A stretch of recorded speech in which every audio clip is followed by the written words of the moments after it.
Good evening, everyone.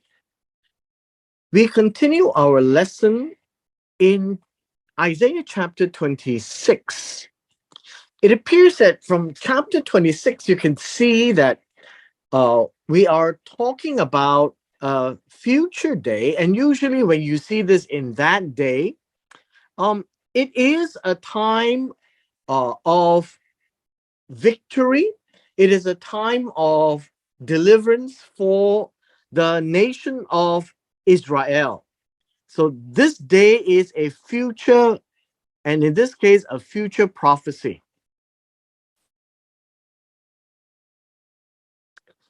And Isaiah is now breaking out in song. And so this is a song that will be sung in the land of Judah.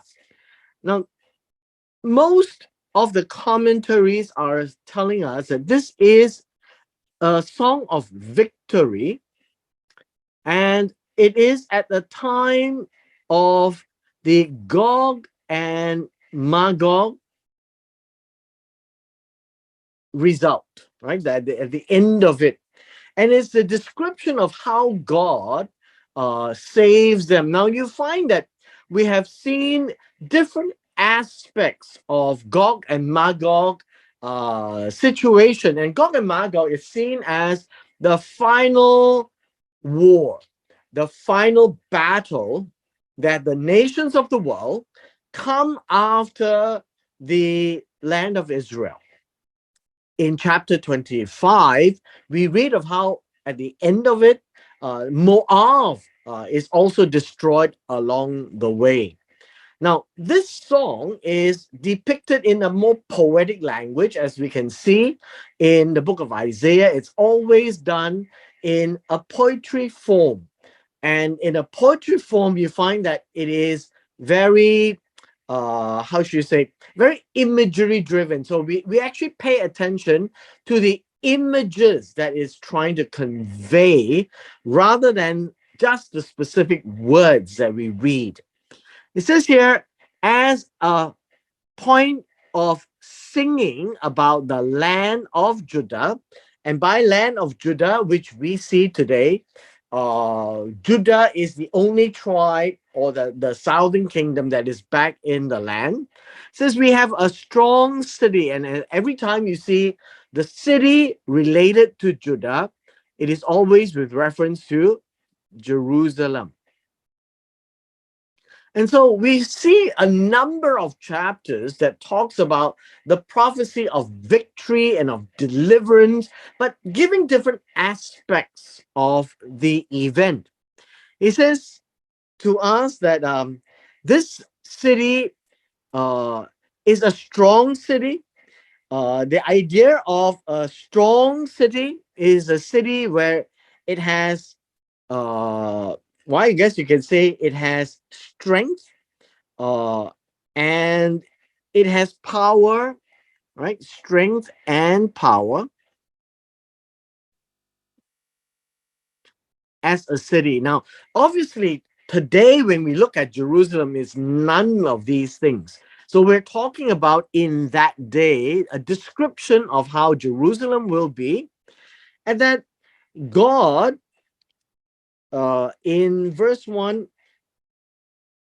God will appoint salvation for walls and bulwarks. It's just that the idea of walls and bulwarks depicts strength.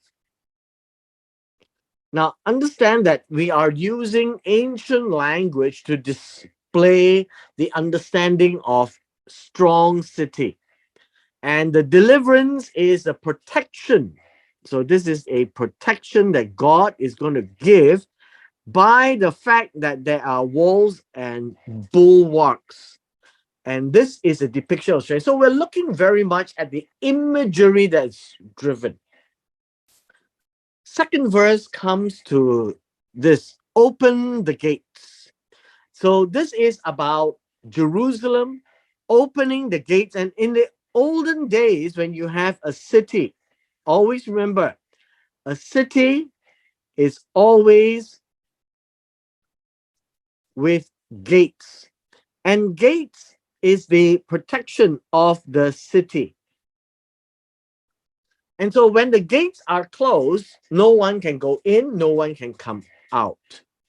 And so it says here that the righteous nation which keeps the truth may enter in, and this righteous nation is understood as Israel.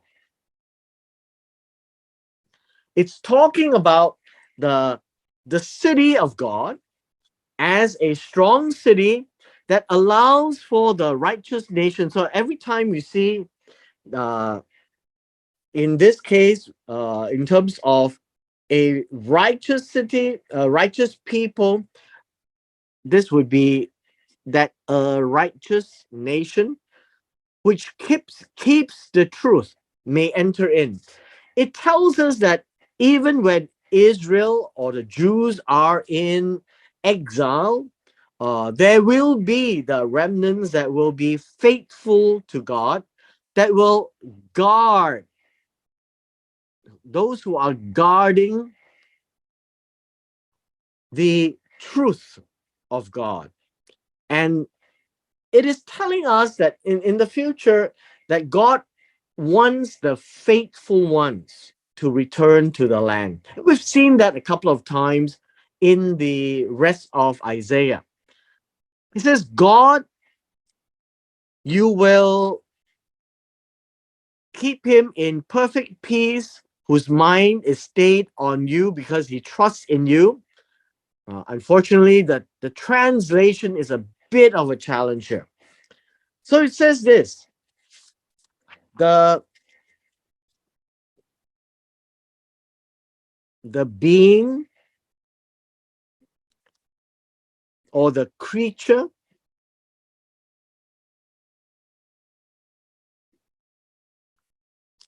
that relied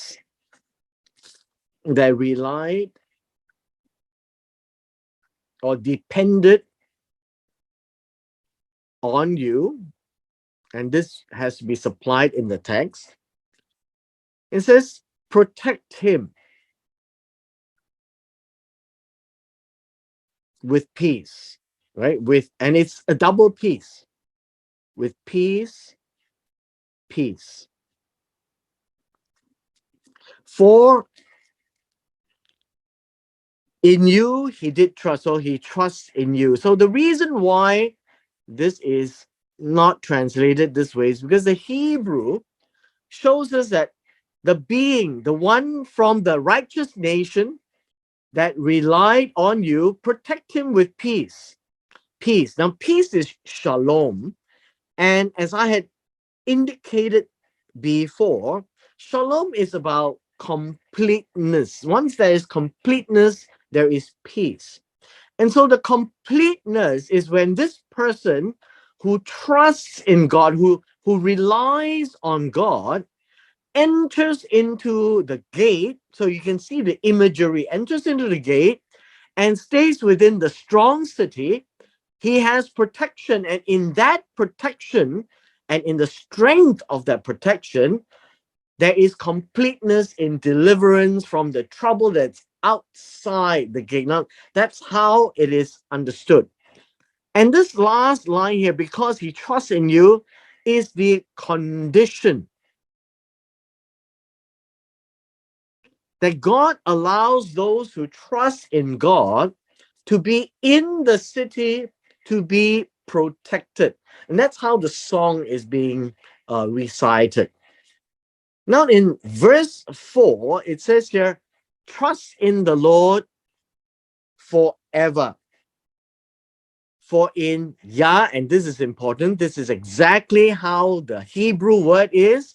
And so the New American Standard also translates it or transliterate it. And it says, the Lord is everlasting strength. Now, we have a bit of challenge here. So let me just retranslate this part.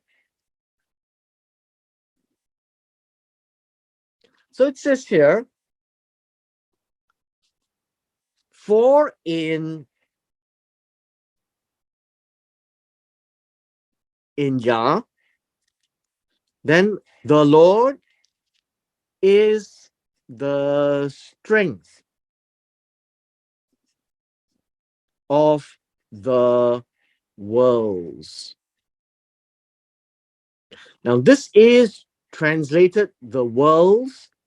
The word here is olamim. It comes from the word olam. And remember, we talked about olam and is usually translated as forever. Olam has another meaning called world. When you look at the horizon, it's broad from end to end, left to right, and it's seen as a vast, a vast continuum. And olam carries the meaning of world, and this is in the plural, and so olamim, and it is understood as this world and the world to come. And in both worlds, God is the strength. That's the way that the song is being expressed. Right? It is not an everlasting strength, but he is the strength of the worlds. Now, in the Jewish culture, or in the Jewish thinking, the idea of worlds is cyclical. There is a world, there's before, there is this world, and there is a world to come. And so there are what we understand as successive worlds.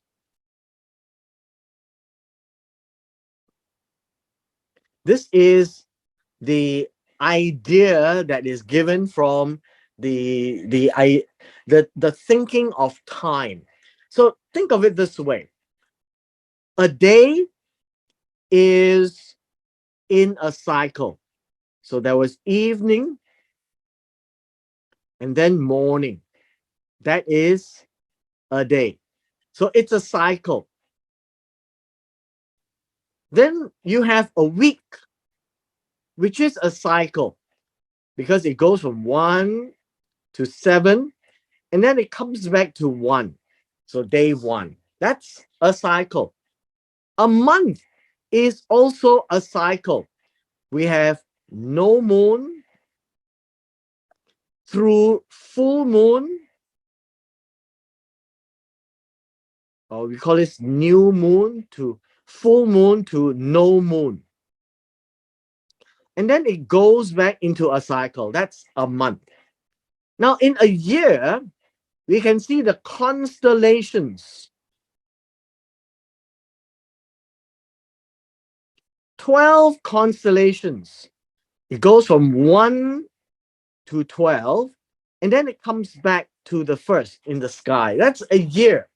And so the time in Hebrew concept is cyclical. And so is the concept of worlds. And so there is this world, it goes on to the next world, which is the world to come. Now, are there successive worlds that comes along? We're not told. And so this is the meaning of the worlds. For he brings down to those who dwell on high the lofty city. He lays it low, he lays it low to the ground, he brings it down to the dust. Now, in this expression here, we can see that those who are on high, the proud, those who think that they can conquer the land of Israel, and it's seen as an image, right? An imagery. They dwell in the high cities, and God will bring it low. So this whole idea is those on high, they are all brought down low. And so God will bring the proud down to the ground. So the enemies of Israel that came to attack them will be brought down to the ground. And it says here, the foot shall tread it down, the feet of the poor and the steps of the needy. Now, we need to understand that this is an A and a B. Both of this is about the same thing. It's about stepping down or treading down, stepping down onto the enemies. First, you're talking about the feet and the steps. It's Exactly the same thing, but different words. Then we talk about the poor and needy. Now, in verse 6, the word poor here is the humble, the afflicted, and poor. The second word here, a different Hebrew word that talks about needy, is actually also having the idea of poor or weak or low. So basically, what we are seeing in this case is that these are the people that are in the city. They will tread down all the enemies because God will bring the lofty down to earth. And the poor and needy is spoken of Israel, those who qualify to be in the city protected by God. Well, I guess you can also see it in a way that those who are poor and afflicted in the righteous nation will be part and parcel of the world to come. Verse 7, the way of the just is uprightness, almost upright. You weigh the path of the just. Again, look at the concept. It's a song, right? It's a song. And as a song, we look at the imagery. And so the way of the righteous, right? The just is also called the righteous, is uprightness. Now, uprightness comes from the understanding of evenness or straightness. And I guess in the Chinese, it will be 正, right? It's straight. Now, what do you mean straight? So when a person walks on a straight path, we're talking about a straight and level path. And the straight and level path is called upright. It's straight, it's level. And this person who walks on it is just or righteous. This is that concept of righteousness or justness.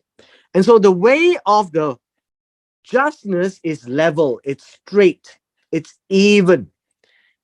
Now, the name of God is given as the most upright. Uh, and I guess you can say that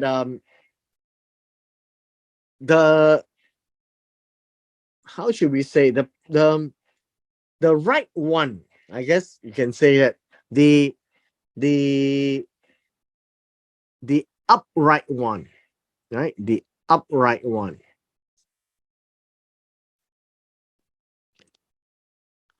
The path of the righteous you shall weigh. So God weighs, and the idea of weighing, uh, I guess you could say, um, the idea of weighing is essentially God will test and judge even the path of the righteous. But what does that mean? Is that it means that even when the judge walks on it, there is judgment to make sure that he is walking in the way, that he doesn't stray from it. And that is a concept that I think we all need to understand, that just because somebody walks in a righteous path doesn't mean he will always walk in one. It has to be a choice of every step. And that's why in Psalm 119 it says, your word is a lamp unto my feet and a light unto my path. And the whole idea here is there is no assumption that the righteous will finish walking the path unless he is very careful in every step of the way. And so it says there, God will judge or weigh the path of the righteous as he steps on it. And in the way of your judgments, O Lord, we have waited for you. The desire of our nephesh is for your name and for the remembrance of you. In this case, you can see that you talk about the righteous remnants, that although they are in exile, they are always seeking God. When they are in exile, there's no more temple, there is nothing for them. And when there is the fact that the nations will come after them, they are still seeking God. And so, in that element of seeking God, God considers them as righteous. With my soul, I have desired you in the night. Yes, by my spirit within me, I will seek you early, for when your judgments are in the land, the inhabitants of the world will learn righteousness. The song really tells us that the righteous remnant of Israel always desires God. This is actually talking about the righteous remnant, desires God.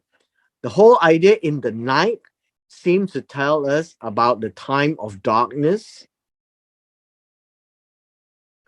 possibly in the time of exile. And by my spirit within me, as long as I live. This idea, by my spirit within me, um, is the wind, right? This is the wind or the spirit within me. I will seek you early. And when the whole expression here is this person desires God, seeks God all the time. And this is the righteous. It is painting a picture of the righteous. And when your judgments are in the land against the nations, the inhabitants of the world will learn righteousness. This is God's righteousness. You will learn about how just God is. Verse 10, verse 10 comes and we shall have a slight problem in the translation. It says, let grace be shown to the wicked, yet he will not learn righteousness. Okay. And so we need to retranslate this. It says, shall the wicked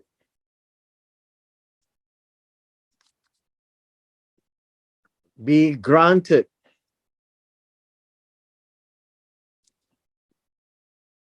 grace? Or, yeah, shall the wicked be granted grace to one who to one who did not learn righteousness?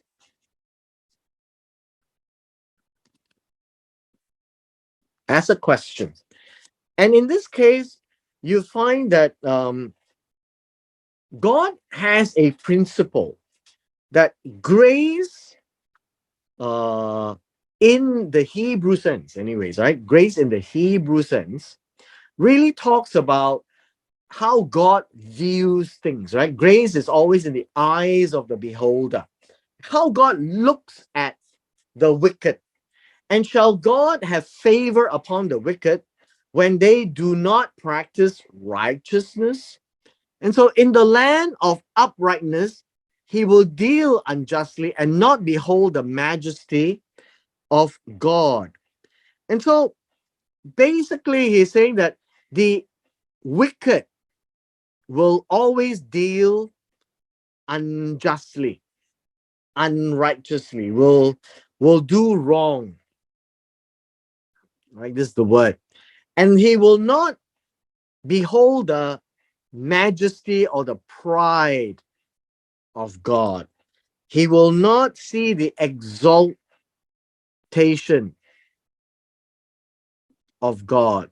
And so these people do not recognize God. And so, God, when your hand is lifted up, they will not see, but they will see and be ashamed for their envy of people. Yes, the fire of the enemy shall devour them. Now, here again, we have translation. Now, this chapter, we have a number of translation challenges. So let's deal with it piece by piece. It says, God, when your hand is raised, the wicked will not see. So this is good. And so it says here, may they see vengeance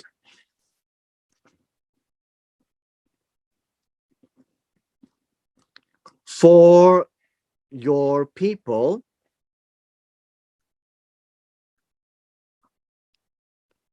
and be ashamed. Right? And then it says here, and also the fire will consume your enemies. So here it is really saying God is a just God. When God's hand is lifted up, they don't see God's hand.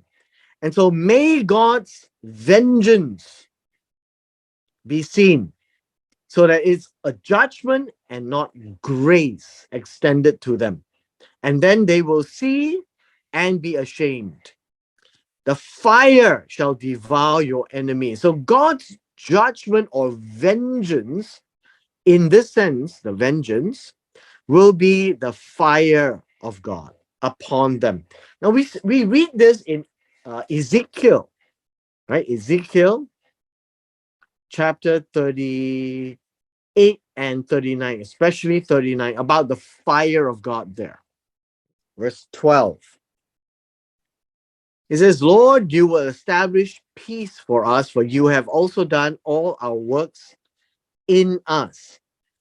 Now, another little slight translation challenge.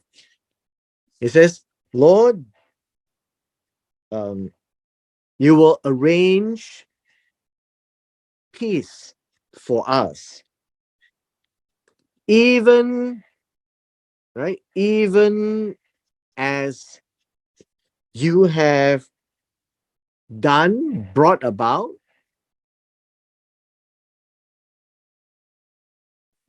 right, brought about, and this is not our works, our that you have brought about whatever, say whatever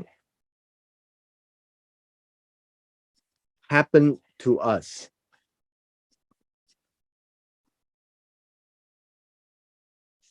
So what does that mean? It means this: may God, having the power, arrange peace for the Jews, even as God has dealt with the Jews in judgment.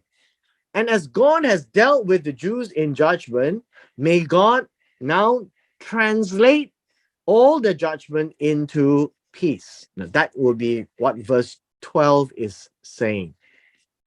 Verse 13. It says, O Lord our God, masters beside you have had dominion over us, but by you only we make mention of your name. Now, this is okay. It says that, speaking to God and directing to God, it says here that other masters, this is other masters, have had dominion over us. So if you look at the past, right, we have the Assyrians, then the Babylonians, and then the Medo Persians, and then the Grecians, and the Romans. Now, if you recall, at the end of the chapter 2 of Daniel, the image that Nebuchadnezzar had a stone that was not cut by hands that will strike at the foot and destroy all the empires. And so it will lead to the Messianic kingdom. And they are praying for the ushering into the Messianic kingdom.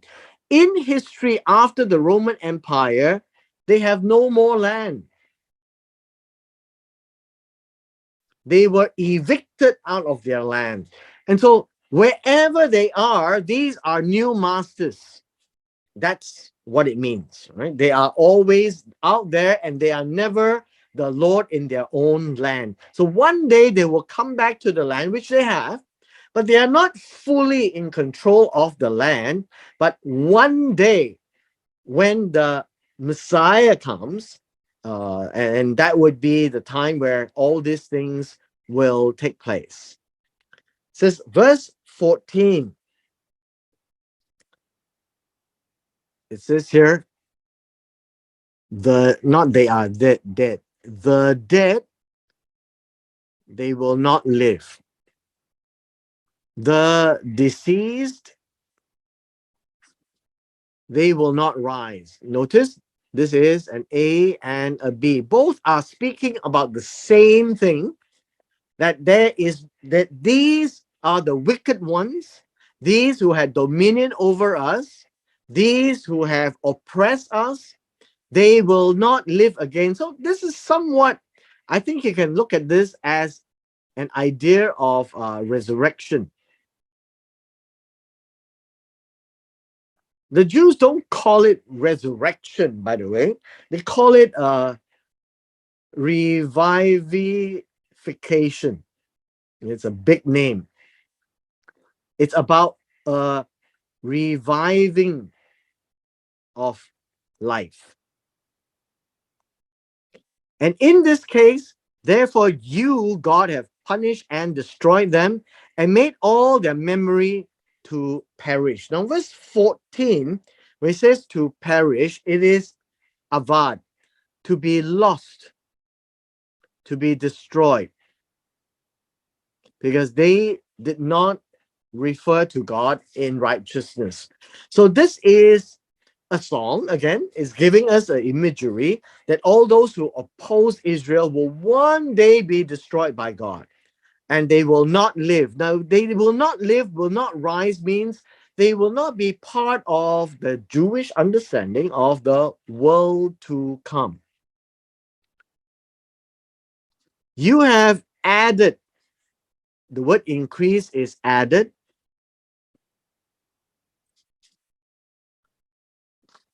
to the nation, and this would be the Jewish nation, O Lord. You have increased or added the nation. You are glorified. You have expanded all the borders of the land. Again, this tells us that in the Messianic age, the full borders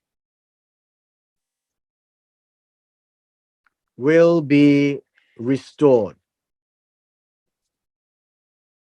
Not in today's proportion, but in the proportion of the time of David.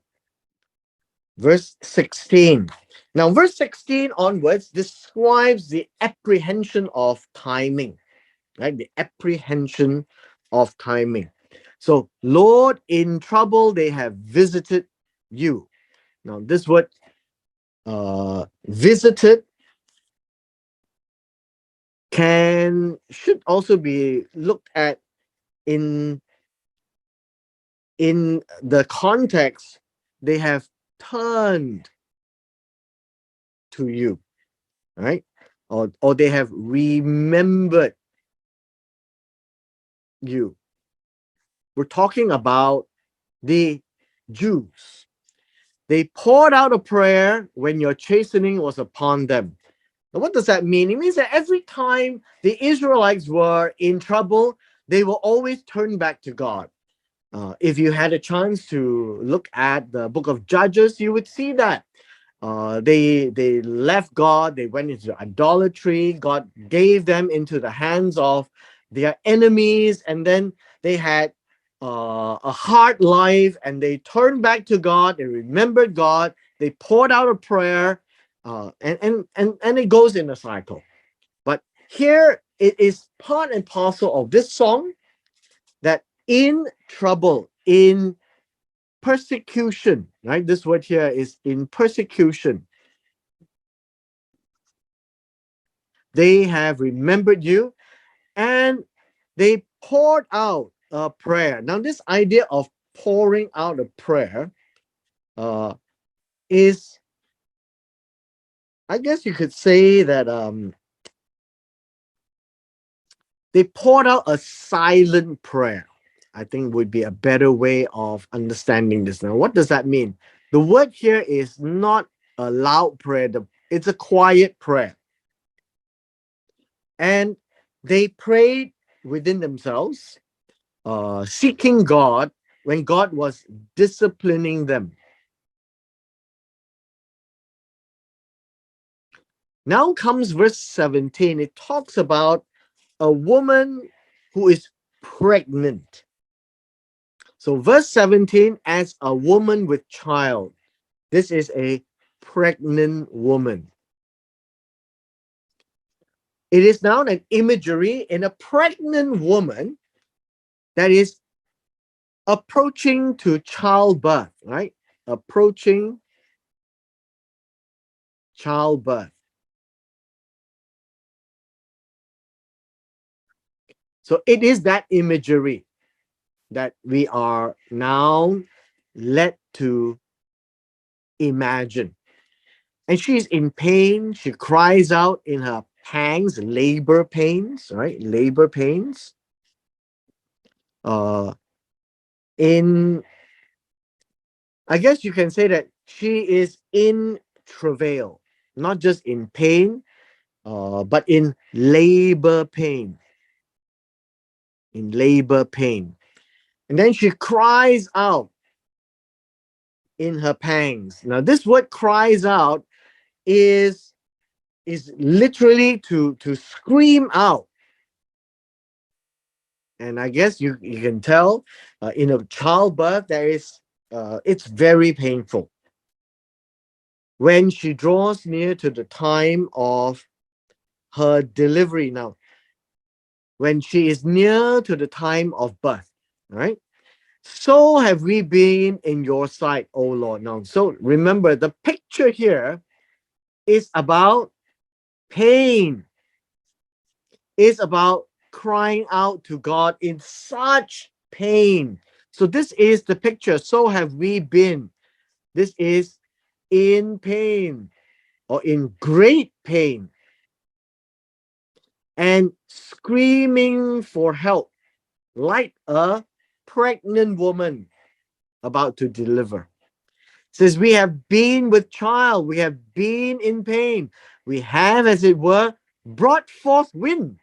This is a very strange expression. It says, we were like we were pregnant, right?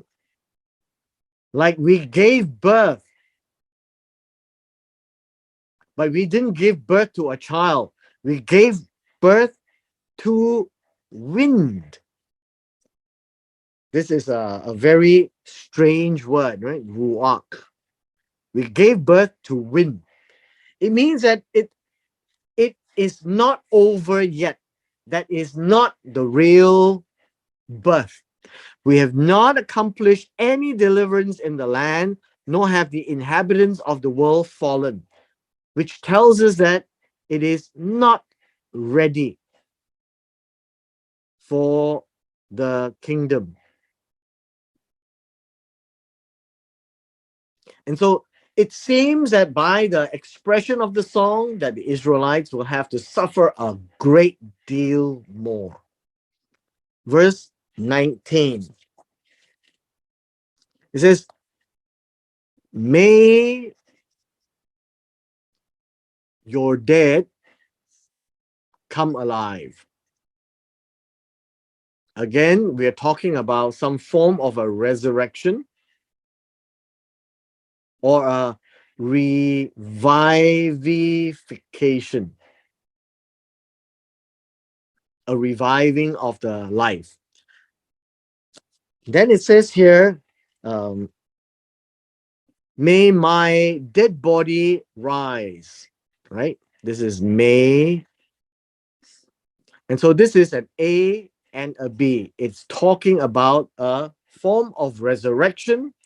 Awake and sing, you who dwell in dust, like a dead body, for your dew is like the dew of herbs, and the earth shall cast out the dead.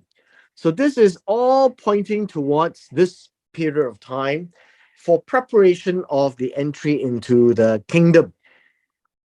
In our last two verses, it says, come, my people.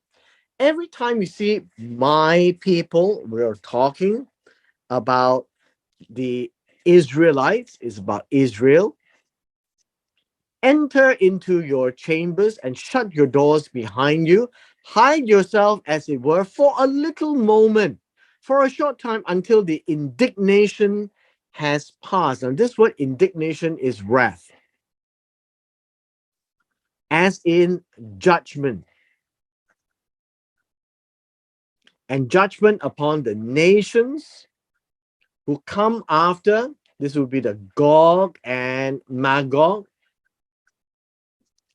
And so you are poor, you're humble, stay in the fortified city. You know, that's a whole idea. Stay indoors, right? Stay indoors. Hide, be safe, just for a short time. And this is what it means, for a little moment. A little moment, this idea, a little moment is like a wink of an eye. Just for a little moment, a very short space of time, until the judgment of God is past. For behold, God will come out of his place. This is giving us an imagery, which is action, that God is coming down to deal with the nations,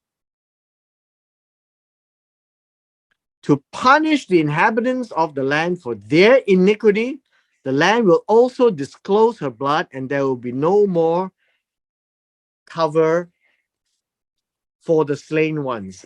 No more hiding. Right? Cover is hiding. No more concealing. And so all of this is talking about the destruction. Also in Ezekiel chapter 39. And so chapter 26 of Isaiah gives us that picture. Now, it sounds that it doesn't read very well in the English, and it's because it is done in a poetry form, Hebrew poetry. It is expressed very much in imagery. So I had tried to help us look at the imagery so that we get a better picture of what is expressed in the song. And it's not a historical narrative. And so the song itself gives us these pictures in our mind of what God will do at the time, and where, and also the appeal to a sense of resurrection. Now, let me just say this as a close. While we have a couple of verses that speaks about the resurrection, uh, the Hebrew text itself is unclear exactly what happens. And so we find that in the Hebrew Bible, throughout the text itself, doesn't say much about the afterlife, and definitely doesn't say much about the reviving of life of the dead, or the righteous dead, for the impending kingdom. And so, with that, I would not be able to shed too much light. And all I wanted to leave us at the end of this chapter is, this is the very chapter that speaks a little bit about the resurrection or the revivification of the dead in preparation to enter into the world to come. And with this, we come to the end of our session today.